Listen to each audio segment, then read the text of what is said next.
To fa wata sabuwa yanzu fitaccen mawaƙin siyasa Dauda Kahutu Rarara ya saki wata sabuwar waƙa wadda ya ma shugaban 'yan bindiga Bello Turji, wadda ya sa ma waƙan Bello Turji ka gagari gwamnati dole a yaba maka. Sai dai tunda mawaƙin siyasa Dauda Kahutu Rarara ya saki wannan waƙa, lallai ta ba mutane matuƙar mamaki a kafafen sada zumunta, ganin cewa lallai gwamnatin Najeriya ta haramta duk wani abu wanda zai taimaka ma 'yan bindiga. To amma kuma sai ga shi fitaccen mawaƙin siyasa Dauda Kahutu Rarara ya saki wannan waƙa, inda kuma wasu da dama suka fito suka fara ba shi kariya cewar lallai ba shi ne ya yi wannan waƙar ba, lallai an yi da fasahar zamanin nan ce wadda ake kira da AI, inda wasu kuma suka ce lallai mawaƙin siyasa Dauda Kahutu Rarara lallai duk inda yake hangen zai samu kuɗi zai iya yin wannan waƙa, ganin cewar lallai an san 'yan bindiga su ma ɓarayi ne kuma suna karɓan miliyoyin kuɗi a hannun jama'a. To shi kuma dama mawaƙin siyasa Dauda Kahutu Rarara an san ya saba ma manyan mutane ne kuɗi, manya-manyan 'yan kasuwa da kuma manya-manyan 'yan siyasa wanda suke ɗaukan miliyoyin kuɗi su bashi, kuma an san cewar su ma a 'yan siyasa mafi yawanci yana ma waɗanda suke da mulki waƙa ne, amma duk wanda ya san cewar bai da mulki lallai bai cika yi mishi waƙa ba. Wannan ana ganin dalilin da ya sa kenan ya mai shugaban 'yan bindiga Bello Turji waƙa, hangen cewar lallai zai iya samun miliyoyin kuɗi ta ɓangarensa. Shi yasa ake ganin lallai ya ƙoƙari ya saki wannan waƙa. Duk da dai wasu da dama ba su yarda da cewar mawaƙin siyasa Dauda Kahutu Rarara ne ba, wasu kuma sun riga sun yarda, tunda an san cewar kwata-kwata shi bai kishin arewa, sannan kuma ko sau ɗaya bai taɓa fitowa ba mawaƙin siyasa Dauda Kahutu Rarara ya nuna cewar lallai duk irin waɗannan matsaloli da suke faruwa a arewacin Najeriya lallai ya dame shi, ko kuma ya taɓa fitowa ya yi waƙa ya gaya ma shugabannin nan gaskiya, lallai ya kamata a ce an ɗauki wani mataki a kai. To amma kuma mawaƙin siyasa Dauda Kahutu Rarara lallai a watannin baya da shugaban ƙasar Najeriya Bola Ahmed Tinubu ya je jihar Katsina, haka 'yan garinsu suka fito su ma suka rubuta cewar jihar Katsina babu ƙorafi, wanda kuma a wannan lokaci lallai abin ya ɓata ma jama'a rai matuƙa, ganin cewa ita jihar Katsina tana daga cikin jihohi na arewacin Najeriya wanda 'yan bindiga suka sa su gaba, kuma suna yawan kai hare-hare, suna kama mutane, suna kashewa, suna yin garkuwa da mutane, kuma suna karɓar kuɗin fansa, wanda kuma a cikin wanda aka yi garkuwa da su har da shi kanshi mawaƙin siyasa Dauda Kahutu Rarara lallai an sace mahaifiyarsa, wanda a wannan lokaci tsohon nan haka su ma suka kai ta daji suka tsire ta, inda sai da aka ba su biliyoyin kuɗi sannan suka samu suka sike ta, inda ma baccin an sace mahaifiyar mawaƙin siyasa Dauda Kahutu Rarara, mutanenmu 'yan kafafen sada zumunta musamman ma maƙiyansa haka suka fito suka dinga cewa lallai Allah sa a mata fyaɗe, wasu kuma suka ce Allah sa ma a kashe ta, tunda shi dama mawaƙin siyasa Dauda Kahutu Rarara duk irin wannan matsala da take faruwa a arewacin Najeriya ya nuna cewa lallai babu ruwansa, ganin cewa lallai shi ba a kashe shi ba sannan ko ba a kashe wani nashi ba. To amma yanzu tunda abin ya riga ya shafe shi an kama mahaifiyarsa, to lallai Allah sa ta mutu, wanda kuma daga baya lallai shi ma zai dinga kiyayewa kuma zai fito dinga kishin talakawa 'yan uwansa. To sai dai kuma wannan lokaci tunda dama su 'yan bindiga kuɗi suke karɓa, lallai shine ɗauki wannan kuɗi ba su, to ana gani kuma yanzu wannan waƙar dai lallai ya hikima ne, wanda kuma ana gani yanzu ko da nan gaba sun samu damar kama shi, shi kanshi ba za su kama shi ba, tunda sun san cewa lallai yana goyon bayansa, kuma sannan duk kuɗin da suka karɓa a hannunsa yanzu shi ma sai ɗauko wasu miliyoyin kuɗi su bashi, tunda kun san waƙoƙi irin wannan a kafafen sada zumunta wanda aka yi shugaban 'yan bindiga Bello Turji kafin mawaƙin siyasa Dauda Kahutu Rarara ya fito ina ce lallai an samu su maƙa da dama sun riga sun fito sun irin wannan waƙoƙi, su ma sun yi ne domin su samu na kansu. Kuma za ga ita dama wannan ƙasar tamu Najeriya mutanenmu ba ruwansu da hanyar samun kuɗi na halak ne ko na haram ne, su dai kawai gurin da suke kowane lokaci lallai su samu, to kawai abin da suke guri kenan. Za ga wani lokaci wajen nan kokarin a samu kowane hali sai ga ƙarshe mutum ya rasa rayuwarsa, domin yanzu kowa san cewa tunda wannan harka na garkuwa da mutane ta shigo arewacin Najeriya kullum jama'a dubbai ne suke halaka a cikin ta, wani lokaci jami'an tsaro su kama su kashe su, wani kuma lokaci a'a za ka ga mutanen gari ne idan 'yan bindigan nan sun kawo hari suke kama su suke kashewa. A wani labarin kamar yadda kuke gani lallai wannan wata matar aure ne wadda kuma wasu 'yan bindiga suka kai wani mummunan hari jiya a jihar Neja, wanda take yanke lallai suka shigo gida, inda kuma kamar yadda kuke gani wannan hoton namijin lalle shine mijinta, wanda kuma yan bindiga bacci sun kawo harin take yanke suka fara dukansa, inda yace lalle su bari ya sa kayansa, amma yan bindigan nan lalle ba saurara masa ba, inda suka ci gaba da bugunsa, inda kuma a ƙarshen ran shi ya ɓaci ma sun ɗauko kayan sun bashi suka ce sa, yace lalle ba magana sa kaya, tunda ya san dai yanzu irin wannan duka da aka mai lalle mutuwa ne zai yi, inda take yanke wannan bawan Allah ya salatan annabi baccin sa cikin dukansa, a ƙarshe dai wannan bawan Allah ya mutu. Kuma da ya mutu lalle yan bindigan nan ne kun a ce su haƙura su kyale shi, a'a kuma sai suka ɗauke matansa, inda saka sace matansa guda 4, amma kuma ita wannan mace lalle ta daga cikin jaruman mata, wanda kuma baccin yan bindiga sun tafi da ta kofar gida, inda ta yi yunkuri lalle ta buge wani dan bindiga ta fita da gudu, a ƙarshe dai ta faɗa wani gida, wanda kuma baccin ta shiga wannan gida daga nan yan bindigan nan lalle suka haƙura ganin cewa lalle ita wannan mata ta riga ta jarinta, yanda kuma lalle da a ce yanzu ana sa mata irin wannan bace ne kamar maza, to lalle ina ganin ko da su kaɗai ne za su iya ga yan bindiga arewacin Najeriya, inda kuma su waɗancan guda 3 da suka sa tsoro, wanda yanzu haka suna hannun yan bindigan nan, wanda kuma yanzu kaga abin ya riga ya zama biyu kenan, ga tashin hankalin kashe wannan bawan Allah, ga kuma tashin hankalin tafiya da matansa da yara ƙanana, wanda kuma yanzu kaga yanzu a dinga tunanin shin miliyan nawa ne kuma za a dauka a ji a ba yan bindigan nan, wanda inda ce da kasa ce inda ke da doka, kuma lalle wayannan yan bindigan yanzu da ko kundala ba za a ba su ba, abin da ya kamata in sun kira waya kawai sai a tracking duk inda suke a tura sojojin sama da sojojin kasa a je a fada musu a gaba da su, tun lalle ana ganin cewa lalle babu wani mutum da hukuma bata fi karfin sa ba, kuma ana cewa lalle babu wani gagarare sai dai wanda aka bari, to ana ganin wannan yan bindigan barin su akai, amma inda za a je za a yi musayar wuta da su a kashe su, sannan kuma wayannan mata a ceto su da kuma sauran mutanen gari wanda suka sace. To amma yanzu da yake Najeriya an riga an sa abun kunya, yanzu ana ji ana ganin yanzu waɗannan mata an kashe mijinsu, sannan kuma haka za a je a sayar da gidajensa da wasu kaddarori na marayu a ɗauka kuma a je a kai kuɗin fansa domin a je a karɓo wancan mata wurin cewa lalle kada su halaka su, wanda kuma ko da an haƙura an halaka waɗannan mata lalle kafin a halaka su an halaka dubbannan su, kuma gobe ma za a ƙara zuwa a yi garkuwa da su, amma ko da lokaci kamar da malaman addini suke ba da shara cewa waɗannan ɗan bindiga idan sun yi garkuwa da mutane lalle a daina ɗaukar kuɗi ana ba su, kuma yin haka ɗaki musu lalle ana musu gata ne, kuma ana ƙara musu ƙarfin gwiwa ne domin su ci gaba da aikin banna, amma idan suka san cewa lalle sun yi wannan harka na garkuwa da mutane ba za a taɓa ɗaukar komai a basu ba, to su da kansu yan bindigan za su yi ƙoƙari su tuba, kuma za su gane cewa wannan abu da suke ba mai kyau bane, za su haƙura su tuba su daina yin sa. Amma ko da lokaci kamar da malaman addini suke faɗa in ana ɗaukar kuɗin fansa ana basu sai su ga cewa wannan abun mai kyau ne, kuma dama ita sana'a ko da lokaci in dai zaka yi ta ka dinga samun kuɗi, to lalle kai ma ka san ba za ka taɓa barin wannan sana'a ba, amma idan mutum ya san cewa lalle yana sana'a lalle kwata baya sa riba, to shi da kanshi lalle zai haƙura ya daina yin wannan sana'a. Sannan abin da ke ƙara ba mutane haushi a arewacin Najeriya shine ana samun wasu munafukai daga cikin musulmai wanda suke taimaka ma yan bindigan nan da bayanan sirri, wasu kuma suna sayan kayan abinci suna kai musu har daji,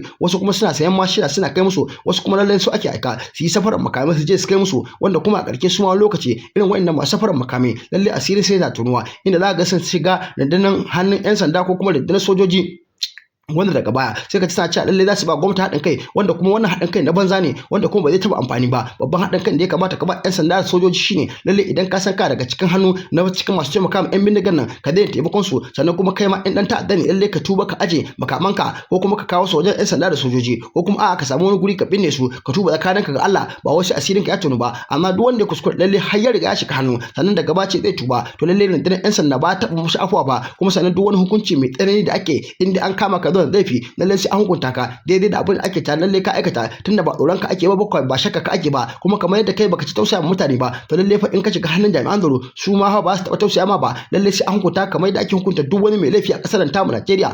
Dan Allah dan Annabi, idan yau ne farkon zuwan ka wannan tasha tamu ka danna mana alamar subscribe, ka danna mana alamar ƙararrawa, ka share din bidiyon nan kai like, muna godiya sosai. Ga cikakkun bidiyoyin dan ku kalla. Sunana Nafisa. Babban Rami.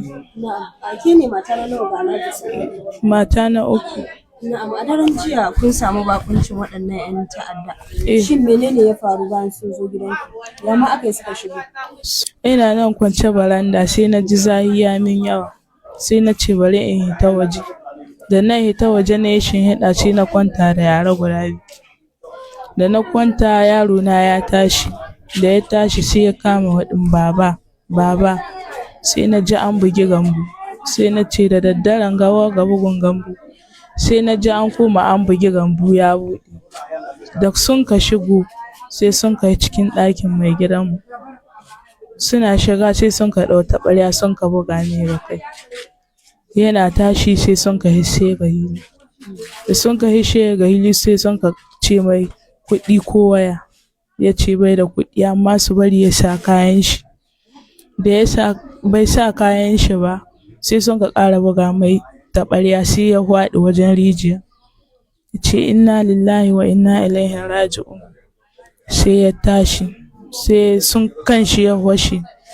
Da ya fashe sai sun ka ce an yi kayan ka, ya ce ya je ya sa kaya sun riga sun halaka shi bai zuwa ko ina su kashe shi. Ya ce shi sun ka zaɓa, ya ce a kashe shi. Sun ka ce za ka ko mutu. Sai sun ka ƙara buga mai ɓotar gatari ga kai. Sai ya faɗi ya koma ya taso. Ya ce ya yi iƙama ya mai da gaban shi gabas. Ya ce la ilaha illallah Muhammadu Rasulullahi sallallahu alaihi wasallam. Sai sun ka halbe sai ya faɗi. Sai sun ka zo sun ka ce waye uwar gida waye amarya, duk sai mun ka ce mu duka. Sai sun ka ce mu tashi mu wuce. Mun ka tashi sun ka tsaishe mu garka mun ka kwanta. Sai sun ka kuma sun ka ce mu tashi, mun ka tashi. Da mun ka tashi wanda ya kawo su gidan sai ya shige nan wani gida da ya siye nan gada. Ni kuma sai na ce bari in yi irin nashi in gani Allah zai kubutar da ni, in kuma ban tsira ba shi kenan. Sai ni sheƙa ni shiga wani gida da na sani, na hwaɗa ɗakin wata amarya. Sai na ce su kashe hitila. Bakin nan iya na sani. To akalla waɗannan 'yan bindigar sun kai mutane nawa da suka shigo? Suna kai su 10. Dukan suna ɗauke da wani makami ne, wani irin makami? Suna da bindigogi, guda yana da gatari da adda, duk suna da. A bayanin kin ce wani da ya kawo su gidan. Dama akwai wani da ya kawo su gidan ɗan garin? To nan na tarar da shi inda an ka aje abokanan zamana. To ke ba a zato na shi ne ya kawo su gidan ba. To shi na. Ɗan gari ne? Ban san ko ɗan garin ga ba ɗan garin gana ban sani ba. Amma kin ga fuskar shi? Na ga fuskar shi amma ban iya gane fuskar shi. Saboda akalla ƙarfe nawa wannan lamari ya faru? Yana kai. To zuwa yanzu sun yi nasarar kashe Alhaji, matan shi kuma mutum uku kenan. Mutum uku hannunsu. Amarya tana da ciki. Tana da mai ita tana tsohon ciki gare ta. To Alhaji bai taɓa ba ku labarin ko samun saɓani da wani ko kuma wani lamari me da yake daga hankali tsakanin shi da wani ba? Ko kaɗan. Bai taɓa bada ba, dan Alhaji yana da zumunci. Bai taɓa waɗa maka wani abu mai kyau ko aka san bai waɗa mashi, sai dai ya rufe abin shi cikin shi. To zuwa yanzu tun da wannan lamari ya faru, akwai wasu jami'an tsaro da suka zo suka binciki yadda lamarin ya gudana ko kuma? Babu su, dan ban gane su ba. Yanzu kenan ba wani bincike da za a fara yi tun da gashi har an rufe Alhaji an kai shi makwancinsa. Lai Musa wo ciyaman babbar rami. A daren jiya wasu da ake daren jiya kenan muna kwance irin karfe 2 saura minti 6 sai ga karnai na muna haushi wayo ga anguwa ko da muka auka ga mutane suka shigo gidan bawan Allah nan. Suna bugun shi suna faɗin mai cewa ta su je daji, yana cewa shi bai zuwa daji. Ya wuce shi na cewa shi bai wuce daji. Za su kashe shi, ya ce a to sai dai ku kashe ni cikin gidana, amma ni ban zuwa daji. Akan haka kuma da rashin imani da rashin tausayi suka ɗibi ran shi, suka ɗauka mai iyali mace 4 kuma suka wuce da su. Kaddartawa Allah cewa Allah ɗaya ba ta rabon wahala ta kubuta tana gida, 3 na daji hannunsu kuma shi sun ɗabi rayuwar shi. Mun je an yi aikin shi an dawo ga uwayen shi, ni makoci na shi ne in Allah ya sa yadda. Na'am, to akalla waɗannan 'yan ta'adda da suka zo sun kai mutane nawa? Ba mu da shaidar su, ba mu da shaidar nawa ne, ba mu da shaida ko mutum nawa ne, ba mu da shaida. Na'am, to a ƙasa suka zo ko akan babu? A nan cikin garin ƙasa suka zo. Gaba suna da masuka, suna da mota, Allahu a'lam. Amma nan da cikin gari har zuwa cikin gidajen mu ƙasa suke. Sun yi aiki da bindiga tashin bindiga 21 suka yi. Ajiya. Hankali ya tashi, sun ruɗe gari, anguwa wuri ya cire. Hankali ya tashi. Ga bakin ciki gare shi kuma tare da mu. Na'am. To zuwa yanzu akwai wasu da aka fara zargin su? Ba mu da shi, ba mu da wanda muke zargi, ba mu da shi. To shigowansu garin akwai wani gida da suka fara kai Ba mu hari sani ne ba, ko mu dai wani gidan lambuwan kawai mu suka cimma kuma da gare mu ba mu sani sun kanufa ba. Na'am, tunda suka ɗauke shi kuma sun ƙara ɗaukar wasu. Ba mu samu labari ba. Wanga da ya same mu ganin yana kwance bai da rai, ba mu samu labarin kowa ba, nan dai muna tsaye kan shi. Sai sun tunkar wuri wuce sun kai daji, Allahu a'lam. Mu da muna nan kan dan muna kuka. To irin hakan ya saba faruwa wannan gari na babbar rami ne ko wannan ne karan? Mu dai gare mu kamar wannan shine farko gare mu nan. Shine farko gare mu nan, irin wannan da a zo a gidan mutum a kashe shi, amma an yi daukan mutane amma a kashe cikin gari mu bara mu wannan shine farko gare mu. Kuma a dauki matan a wuce su. Na'am, to ina kiran ka ga mahukunta musamman dan ganin an ƙara tsaurara muku tsaro a wannan gari na. Kira ga mahukunta kamar a wani ban gane ba. A kira ga gwamnati da ma masu ruwa da tsaki. To wannan gwamnatin tunda ta san ana yi, ta ga abin ana yi, iya duniya ana yin shi. Wannan ai ba sai mace ta zai ba. Ita sai ta iya ta ga abin take iya yi, ta dauki mataki in tana imma abin. Amma mu kan ai ina magana kira mutum mu ce ta zo ta yi, tunda abin ga ruwan dare ne, iya duniya full ana yin shi, kuma ta sani. To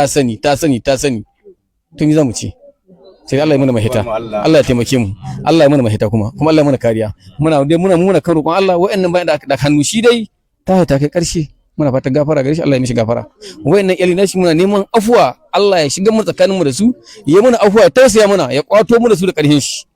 Abin kwata